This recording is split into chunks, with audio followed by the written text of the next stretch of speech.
ঢুকতে দেওয়া হবে না। তিনি ইতিমধ্যে পদত্যাগ করে নাকি তিনি বিদেশ চলে গিয়েছেন, আর তার জায়গায় বর্তমানে সেনাপ্রধানের দায়িত্ব পালন করছেন জিল্লুর রহমান। বর্তমানে বাংলাদেশে যেভাবে একের পর এক কঠিন আক্রমণ চলছে বিদেশি, সেটা শুনলে আপনি রীতিমতো অবাক হবেন।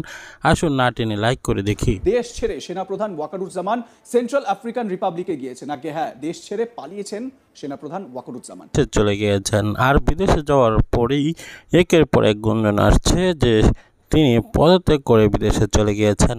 প্রধান উপদেষ্টা ডক্টর মোহাম্মদ ইউনূস বিবিসিকে সাক্ষাৎ দিয়েছেন। এই সাক্ষাৎকারে সেনাপ্রধান ওয়াকারুজ্জামান এবং বাংলাদেশের অন্যতম দল বিএনপির প্রধান তারেক রহমান, তার বিরুদ্ধে রীতিমতো একটি ক্ষোভ দেখা গিয়েছে ডক্টর মোহাম্মদ ইউনূসের।